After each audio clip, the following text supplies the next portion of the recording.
What's up, YouTubers? Cheapzilla215 here.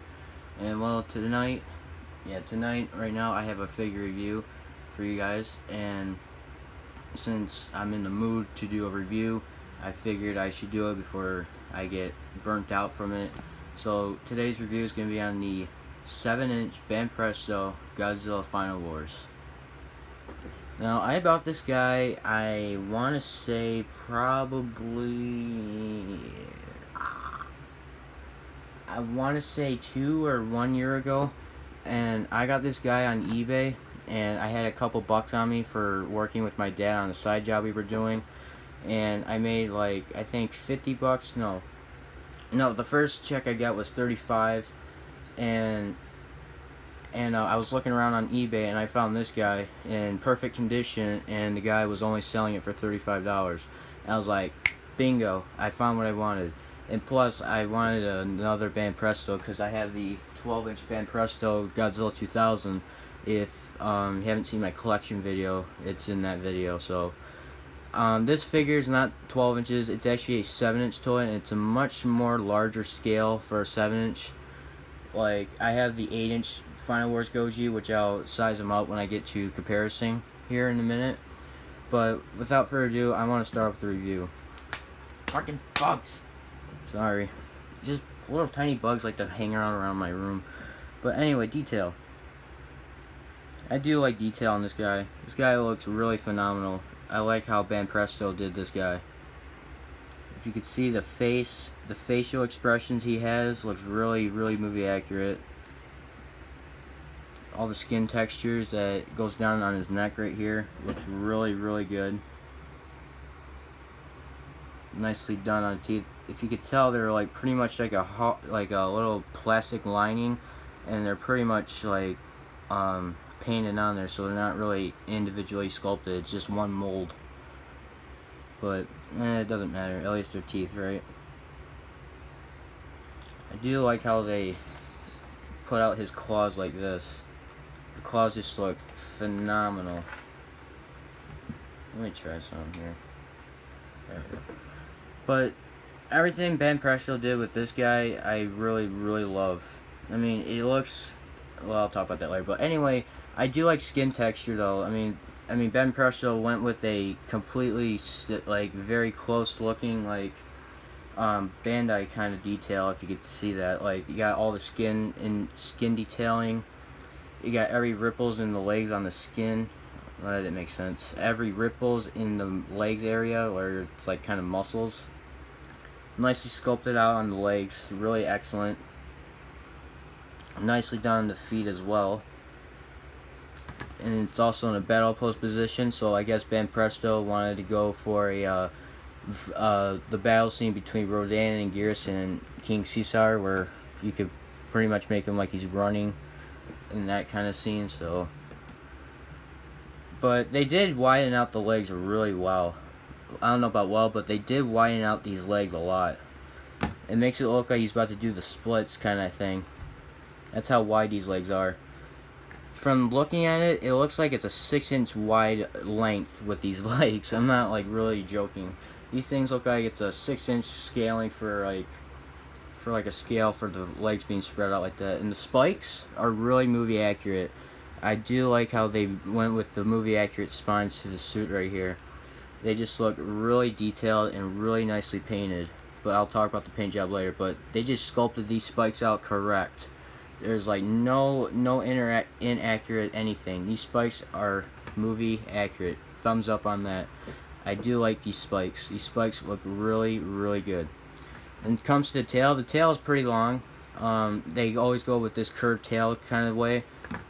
I don't see the point. I don't see the problem with that, because I do like how they make the Godzilla tails like that. They do it pretty much on every one of them. Like they did it with the 54 kind of, but it wasn't really more up. But it's just the way they curve at the end. Like it's like they did it with a lot of the other Godzillas. So it's kind of funny how they like to do that. Although I want to see a tail that goes up in the air and has a little curve motion, like if he's like having his tail up in the air. I would like to see one that's more up in the air, like if it was like if he was wagging his tail or something, or flinging his tail up in the air. That'll be a cool kind of tail to see on the Godzilla figure, right? Paint job is also nice. I'm not really sure if it's 100% accurate, but it looks pretty. It looks pretty much like the Final Wars Godzilla.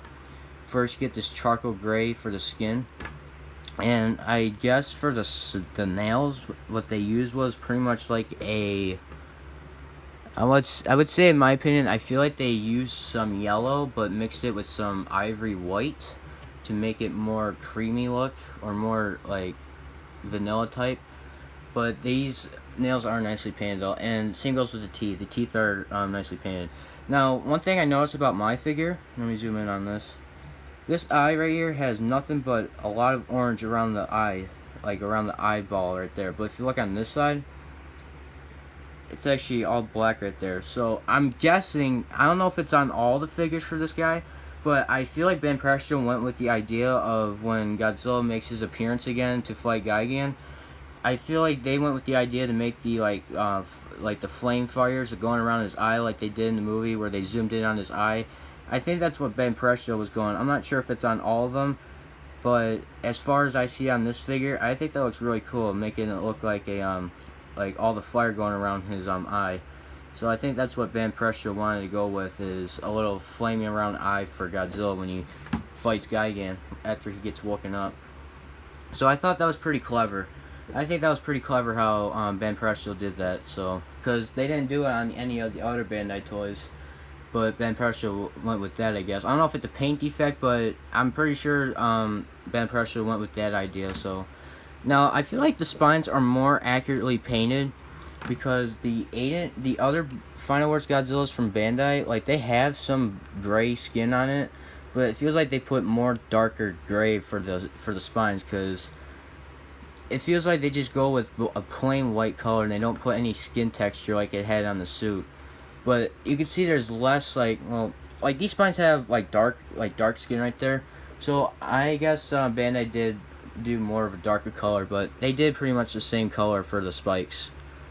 It's just that the Bandai 8-inch spines are more creamier, and these look more like brightish, look more like of a blue kind of color. It's kind of weird how they use their painting when they paint their toys. So size comparison, first I'll size them up with a 6-inch figure. This is a little customized Burning Godzilla I did, because I know a lot of people don't have this figure, and for that reason I just wanted to grab a random figure that a lot of people should have, and I feel like everyone should have this by now.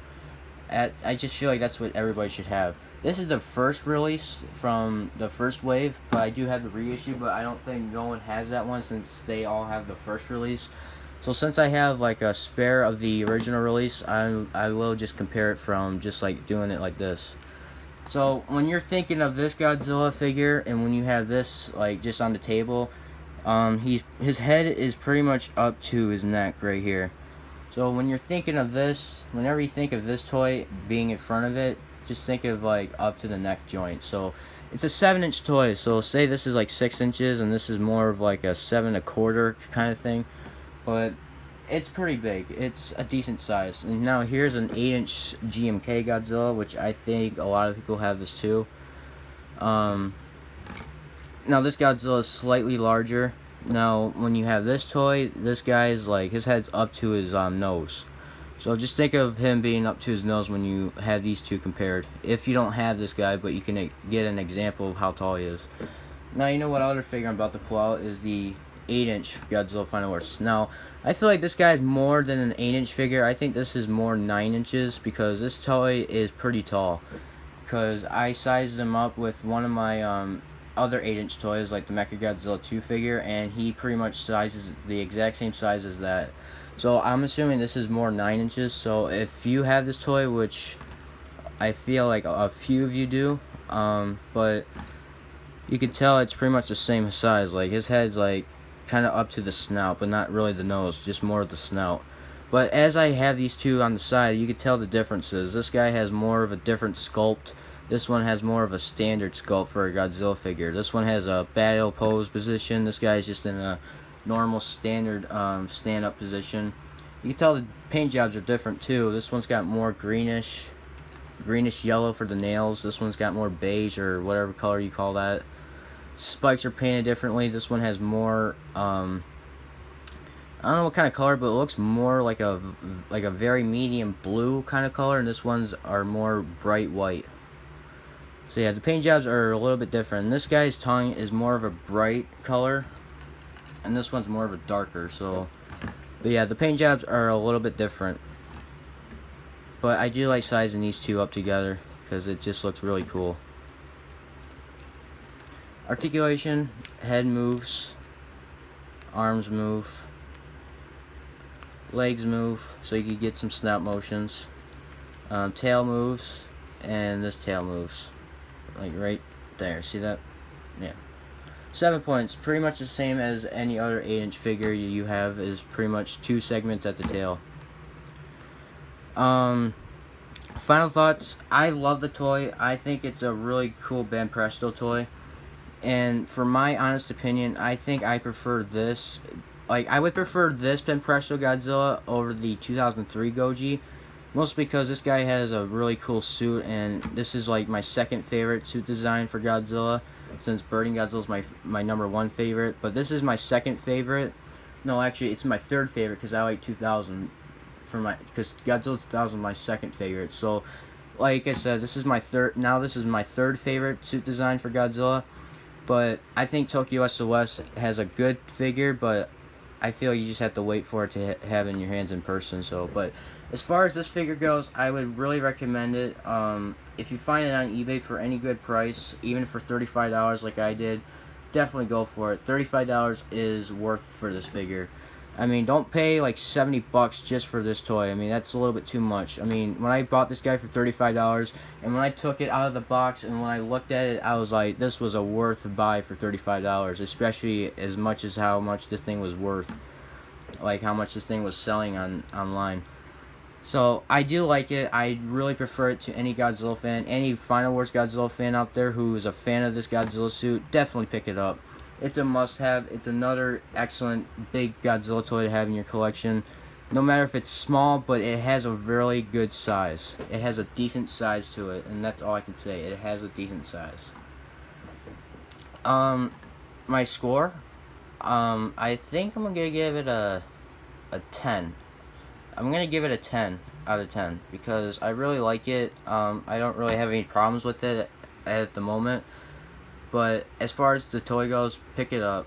You won't regret it. Trust me. I liked it when I first got it. It would be always in my hands whenever I had it when I first got it. So yeah. Well, everyone, I hope you enjoyed my review on the Banpresto Godzilla 2004 Final Wars, whatever the hell you want to call it. But that was my review. Pick it up for $35. It's a must-have, and I hope I made you inspired by getting this guy. Alright, see you guys in the next video.